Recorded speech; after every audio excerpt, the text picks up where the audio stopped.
ప్రపంచంలో అత్యంత ప్రమాదకరమైనటువంటి ప్రదేశం ఏది? ఈ ప్రదేశంలో ఉన్న ఒక్క రాయి కోసం 3 ప్రధాన మతాలు వేల సంవత్సరాలుగా ఎందుకు కొట్టొచ్చేస్తున్నారు? ఈజిప్ట్ పిరమిడ్ల కంటే పాతదైన నగరం సముద్రంలో మునిగిపోయిందా? అయితే ఈ నగరాన్ని మనుషులు నిర్మించారా లేక ప్రకృతి చేసినటువంటి అద్భుతమా? ఇలాంటి మీకు తెలియని అద్భుతమైన రహస్య ప్రదేశాల గురించి ఈ వీడియోలో తెలుసుకుందాం. Hi friends, welcome to PR facts channel.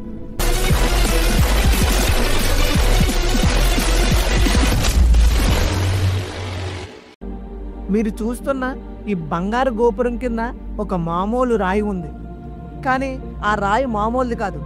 దీనిని ఈ మతస్థులు స్వర్గం నుండి వచ్చిన రాయి అని నమ్ముతారు. ఈ ఒక్క రాయి కోసం ప్రపంచంలో 3 అతిపెద్ద మతాలు వేల సంవత్సరాలుగా కొట్టుకు చేస్తున్నాయి. ఇది ప్రపంచంలోనే అత్యంత ప్రమాదకరమైన మరియు వివాదాస్పదమైన ప్రాంతం. ఈ స్థలం కేవలం ఒక్క మతానికే కాదు, ప్రపంచంలో 3 ప్రధాన మతాలు క్రైస్తవ, ముస్లిం, యూదులు వీరికి అత్యంత పవిత్రమైన కేంద్రం ఈ ప్రదేశం. దీనినే ఫౌండేషన్ స్టోన్ అంటారు. ఇప్పుడు ఒక్కో మతం నమ్మే నమ్మకం ఏంటో చూద్దాం. యూదుల నమ్మకం, యూదులు ఏమంటారంటే ఈ రాయి నుండే ప్రపంచం మొత్తం సృష్టించబడిందని, బైబిల్లో ఉన్న అబ్రహాము తన కుమారుడైనటువంటి ఇస్సాకును బలి ఇవ్వడానికి ప్రయత్నించినటువంటి పవిత్ర స్థలంగా దీన్ని పేర్కొంటారు. అందుకే ఈ రాయిని యూదులు హోలీ ఆఫ్ హోలీస్ అని కూడా అంటారు. క్రైస్తవుల నమ్మకం, క్రైస్తవులు ఏమంటారంటే ఇది దేవుడు మందిరంగా ఉండేదని, యేసుక్రీస్తు బాల్యంలో ఇక్కడికి వచ్చాడని, ఈ స్థలానికి చరిత్రలో చాలా ప్రాధాన్యం ఉందని క్రైస్తవులు నమ్ముతారు. ముస్లింల నమ్మకం, ముస్లింలు దీన్ని ఇంకా అద్భుతంగా నమ్ముతారు. వాళ్ళు ఏమంటారంటే మహమ్మద్ ప్రవక్త ఈ రాయి నుండే అల్లాను చేరుకున్నాడని, ఈ రాయిని స్వర్గానికి మార్గం లాంటిదని, ఇందులో దైవశక్తి ఉందని నమ్ముతారు. ఇక్కడే అసలైన ప్రశ్నలు మొదలవుతాయి. ప్రపంచంలో ఎక్కడా లేని విధంగా ఈ రాయికి మాత్రమే ఆ ప్రత్యేకత ఎందుకు వచ్చింది?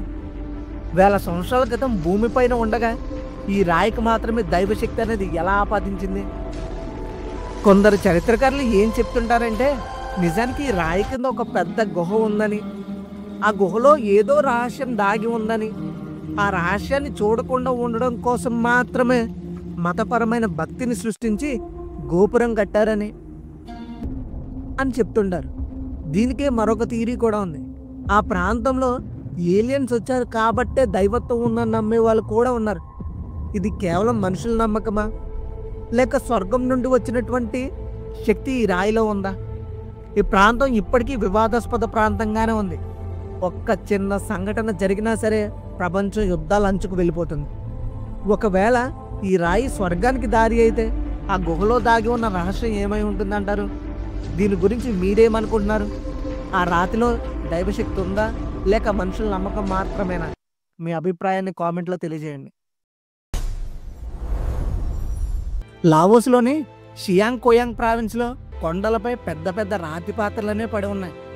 కొన్ని 10 అడుగుల ఎత్తు, కొన్ని టన్నుల బరువు కూడా ఉంటాయి. ఇవి దాదాపు 2000 సంవత్సరాల కంటే పురాతనమైనవి. ఈ పాత్రలను తయారు చేసిన ప్రజలు ఏమయ్యారో ఎవరికీ తెలియదు. వారి గురించి ఎలాంటి ఆనవాళ్ళు కూడా లేవు. అంత పెద్ద రాళ్లను ఎవరు కొండలపైకి తరలించారు, ఎలా తరలించారు, వాటిని అంత నునుపుగా ఎలా చెక్కారు? ఇక్కడే అసలైన మిస్టరీ అనేది ఉంది. పూర్వం ఇక్కడ నివసించిన రాక్షసులు యుద్ధం గెలిచిన ఆనందంలో మందు తాగడానికి పెద్ద పెద్ద కప్పులను తయారు చేసుకున్నారని స్థానికులు చెప్తుంటారు. కానీ శాస్త్రవేత్తలు మాత్రం ఇవి ఒట్టి మాటలని, నిజానికి ఇవి సమాధులని నమ్ముతారు. మనుషులు చనిపోయాక వారి శరీరాలను జాడీలో ఉంచి కుళ్ళిపోయిన తర్వాత ఎముకలను వేరే చోట పాతి పెట్టేవారని ఒక థియరీ కూడా ఉంది. ఆ జార్స్ దగ్గర మనుషులు ఎముకలు అనేవి దొరికాయి. శాస్త్రవేత్తలు ఇప్పటికీ దీన్ని ఛేదించలేకపోతున్నారు. వేల సంవత్సరాల క్రితం రాక్షసులు వాడిన వైన్ కప్పులా లేక మనుషులను సమాధి చేసినటువంటి వింతైన పాత్రలా? మీకేమనిపించిందో కామెంట్ చేయండి. ఈస్టర్న్ ఐలాండ్ విగ్రహాల రహస్యం గురించి అందరికీ తెలిసిన విషయమే, కానీ అసలైన రహస్యం విగ్రహాలలో కాదు, వారు రాసుకున్నటువంటి భాషలో ఉంది. ఈ భాషను చదవగలిగితే మానవ చరిత్రలో అతిపెద్ద మిస్టరీ అనేది వీడనుంది. అయితే ఈ భాషను చదవగలిగేటువంటి ఏ వ్యక్తి కూడా ఇప్పుడు భూమి మీద లేడు. రోంగో అనే ఈస్టర్న్ ఐలాండ్ ఉందని చాలామందికి తెలిసిన విషయమే. అయితే ఈ ఈస్టర్న్ ఐలాండ్లో పెద్ద పెద్ద విగ్రహాలు ఉన్నాయి. విగ్రహాల కంటే కూడా అతిపెద్ద మిస్టరీ ఆ ద్వీపంలో దొరికినటువంటి ఒక భాష. దానిని ఇప్పటి వరకు ఎవ్వరూ కూడా చదవలేకపోతున్నారు. ఈస్టర్న్ ఐలాండ్ పాలినేషియన్ ప్రజలు ఈ లిపిని కనుగొనడం జరిగింది. వారు చెక్క ఫలకాల మీద ప్రత్యేకమైనటువంటి లిపిని రాశారు. దీనినే రోంగో రోంగో అంటారు. ఈ లిపిలో ఏం రాసి ఉందో ఎవరికీ తెలియదు. ప్రపంచంలో కొన్ని పరిష్కరించబడిన లిపుల్లో ఇది కూడా ఒకటి. అయితే 1860 సంవత్సరంలో క్రైస్తవ మిషనరీలు మరియు బానిస వ్యాపారులు ఆ ద్వీపంపై దాడి చేసినప్పుడు ఈ చెక్క ఫలకాలన్నింటినీ కాల్ చేశారు. కేవలం 24 ఫలకాలు మాత్రమే మిగిలి ఉన్నాయి. ఇప్పుడు అవి కూడా ప్రపంచంలో వేరు మ్యూజియంలో భద్రపరిచారు. అయితే ఆ చెక్క ఫలకాలలో వాటి చరిత్ర సంబంధించినటువంటి ప్రార్థనలు, తరతరాలుగా వస్తున్నటువంటి కథలు కూడా రాసి ఉండొచ్చు. ఆ లిపిని చదవగలిగితే ఆ వింత విగ్రహాలను ఎందుకు నిలబెట్టారో, ఆ నాగరికత ఎలా అంతరించిందో అలాంటి రహస్యాలన్నీ కూడా తెలుసుకోవచ్చు. ప్రపంచంలోనే అత్యంత పురాతనమైన నిర్మాణం ఏది? మీరు ఈజిప్ట్లోని గీజా పిరమిడ్లు అనుకుంటున్నారు కదా, కానీ కాదు. వాటి వయసు కేవలం 4500 సంవత్సరాలు మాత్రమే. కానీ నేను చెప్పబోయే నిర్మాణం అనేది ఈ పిరమిడ్ల కంటే 5000 సంవత్సరాల క్రితం పాతవి. అంటే వీటి వయసు దాదాపుగా 5000 సంవత్సరాలు. అసలు విషయం ఏమిటంటే ఈ నిర్మాణం అనేది భూమి మీద లేదు. జపాన్ సముద్ర గర్భంలో, అది కూడా 100 అడుగుల లోతులో ఉంది. 1986 సంవత్సరంలో జపాన్లోని యోగినాని అనే చిన్న ద్వీపం దగ్గర కిహాచిరో అరాటాకే అనే ఒక డ్రైవరు సముద్రంలో డైవింగ్ చేస్తున్నాడు.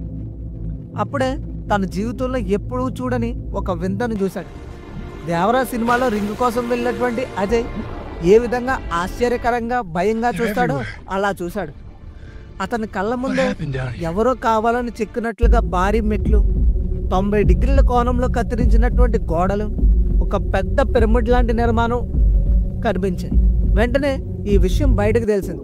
ప్రపంచం మొత్తం షాక్ అయింది. శాస్త్రవేత్తలు రెండుగా విడిపోయారు. ఒక టీం ఏమంది అంటే ఇది మనుషులు కట్టింది కాదు అని కొట్టి బారేసింది. కేవలం భూకంపాల వలన, సముద్ర అలల కోత వలన రాళ్ళు సహజంగా ఏర్పడ్డాయని చెప్పారు. కానీ మసాకి కిమురా అనే ప్రముఖ జపాన్ మెరైన్ జియాలజిస్ట్ దీనిని ఒప్పుకోలేదు. ఆయన కేవలం ఈ నిర్మాణం మీదనే 30 సంవత్సరాలు పరిశోధన చేశాడు. ఆయన ఏమన్నారో తెలుసా? ఇది ప్రకృతి చేసిందంటే నమ్మడానికి వీలు లేకుండా ఉంది. ఇది ఖచ్చితంగా మనుషులు కట్టినటువంటి నగరమే అని ఆయన తేల్చి చెప్పాడు. ఆయన అలా అనడానికి కారణం జంతువుల ముఖాలు చెక్కిన రాళ్ళు దొరకడం, అంతేకాకుండా మనుషులు వాడినటువంటి రాతి పనిముట్ల ఆనవాళ్ళు కూడా దొరికాయి. అన్నిటికంటే ముఖ్యంగా పెద్ద పిరమిడ్, స్టేడియం వంటివి కూడా ఉన్నాయి. ఒకవేళ కిమురా చెప్పింది నిజమైతే ఆ నిర్మాణం వయసు 10,000 సంవత్సరాలు. ఇక్కడే మనందరి బుర్రలు పాడవుతాయి.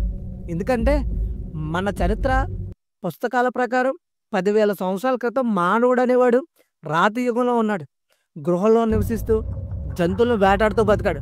ఆ టైం పీరియడ్లో ఇంత పెద్ద నగరాలు, పిరమిడ్లు కట్టేంత టెక్నాలజీ అనేది లేదు. ఆ కాలంలో ఇంత పెద్ద నగరాన్ని ఎవరు కట్టారు?